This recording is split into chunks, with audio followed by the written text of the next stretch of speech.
Bom dia, sétimo ano.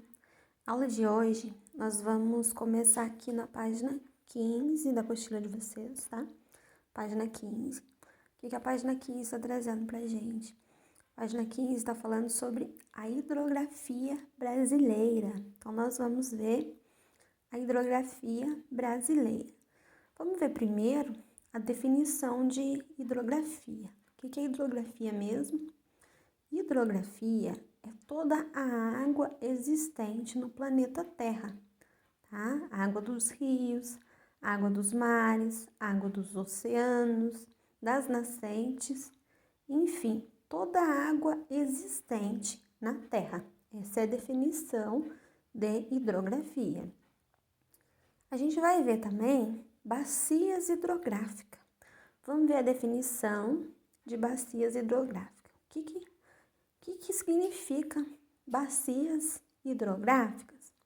Bacias hidrográficas são áreas de um território composta por um rio principal e vários afluentes. Uma bacia hidrográfica, ela é composta por um rio grande, que é o rio principal, e desse rio surgem vários outros rios, né, que são os afluentes, e esses rios eles seguem outros percursos. Então, esses rios, os afluentes, eles não seguem um percurso só, né? Eles seguem outros percursos.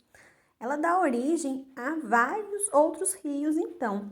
Então, a bacia hidrográfica, ela tem um rio principal e tem vários outros afluentes, tá?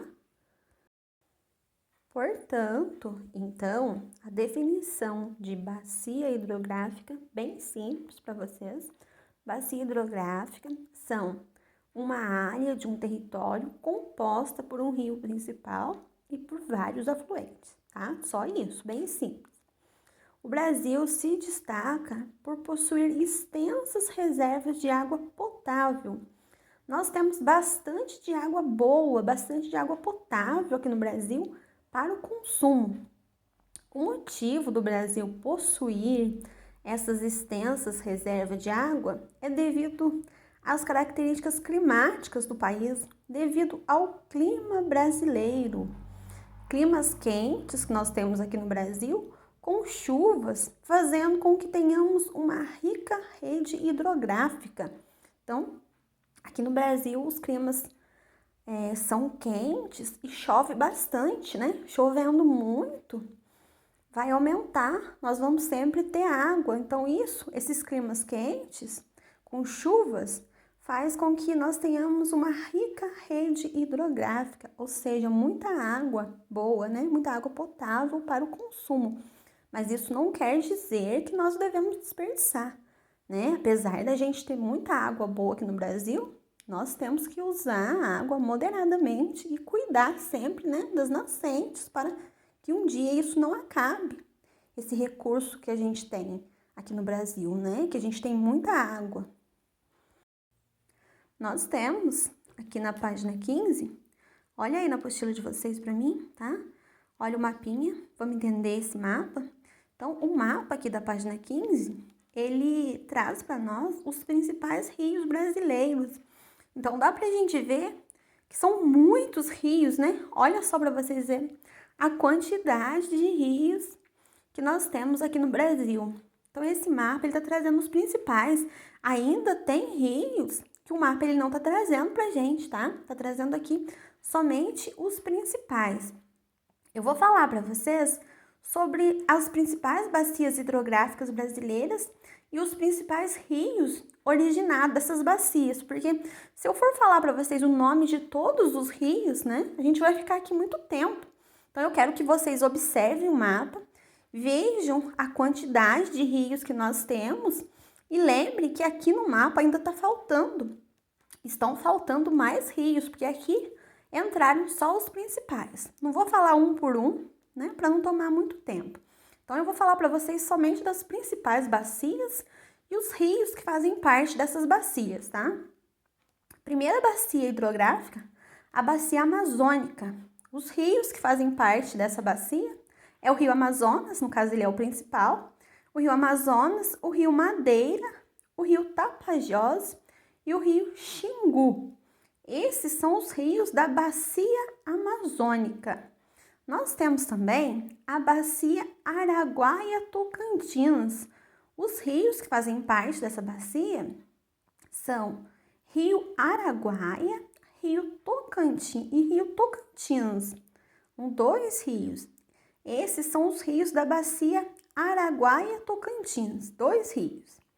A Bacia do São Francisco, tá? Bacia Hidrográfica São Francisco, a 3ª bacia. Os rios que fazem parte, no caso, a Bacia do São Francisco é um rio só, é o Rio São Francisco. Ele é um rio enorme, nasce aqui em Minas Gerais e passa por outros estados do Brasil. Então, o Rio São Francisco, também conhecido como Velho Chico, né? Ele faz parte da Bacia do Rio São Francisco. Nós temos também uma outra bacia, que é a Bacia Platina.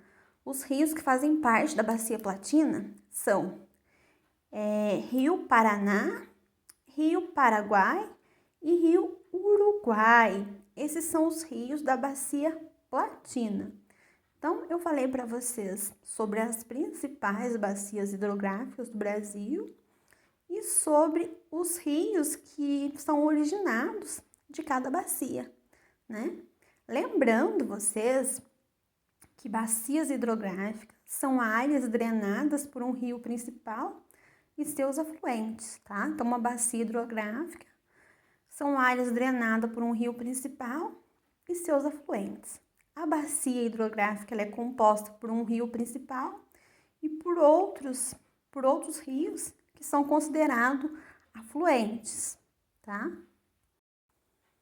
Continuando a falar para vocês sobre os rios brasileiros, o nosso relevo aqui do Brasil possibilitou a formação dos seguintes rios. Então, vou falar para vocês da formação dos rios. São formações diferentes, tá?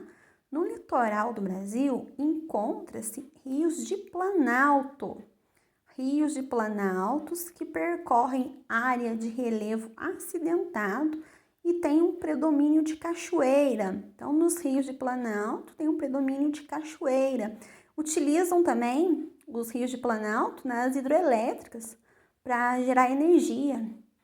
Encontra-se também rios de planícies. Os rios de planícies, eles atravessam áreas de relevo mais planas. Então, esses rios de planícies, eles percorrem as áreas mais planas. E esses rios, eles favorecem a navegação. Por ser áreas planas, então as pessoas utilizam para navegação nos rios de planícies. Temos também os rios isorreicos. Como que a gente pode classificar esses rios isorreicos? São aqueles que desaguam no oceano. Esses rios eles nascem e seguem o percurso até chegar no oceano. Então, os rios isorreicos, eles não desaguam em um outro rio, no caso, desde a nascente até chegar no oceano, tá? Eles saem da nascente e percorrem um certo caminho até desaguar no oceano. Nós temos também aqui no Brasil os rios perenes. Os rios perenes são aqueles rios cheios de água, aqueles rios volumosos, né? Que a água nunca seca. Os rios perenes são cheios de águas que nunca secam, são sempre muito volumosos, sempre cheios. Então, essa é a classificação dos rios brasileiros. São algumas, né, das classificações dos rios brasileiros, as principais. Rios de planalto, rios de planícies, rios isorreicos e rios perenes, tá? Então, essas são consideradas as principais classificações dos rios brasileiros. A maioria dos rios brasileiros corre em áreas de planaltos. Então, a maioria dos rios brasileiros percorrem áreas de planaltos. E esses rios de planaltos, eles possibilitam a geração de energia elétrica. Então, 7º ano, no Brasil, por conta das características do nosso relevo, a maioria dos rios se encontram em áreas de planaltos, tá bom? Então, Guardem na cabecinha de vocês que a maioria dos nossos rios encontram-se em áreas de planaltos. Então, nessa primeira aula, a explicação que eu fiz para vocês foi sobre a página 15. Nós vimos a hidrografia brasileira, as bacias hidrográficas, nós definimos o que são bacias hidrográficas, nós vimos as principais bacias hidrográficas aqui do Brasil e nós vimos os rios que fazem parte de cada bacia hidrográfica que eu citei para vocês. Eu repito para vocês analisarem para mim com muita calma esse mapinha da página 15, porque está trazendo para a gente os principais rios brasileiros.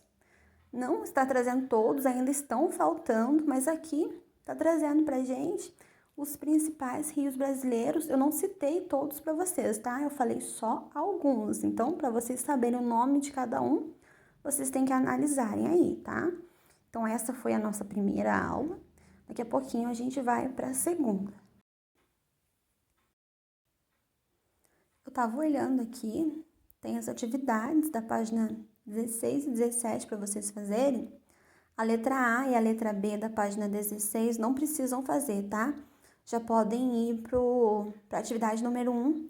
Então, todas as atividades que tem aí na página 16 e 17, eu acabei de olhar, com as orientações que eu passei para vocês nessa aula, vocês vão conseguir fazer, tá? Então, é muito importante vocês terem entendido a aula para vocês conseguirem fazer tranquilamente a página 16 e 17.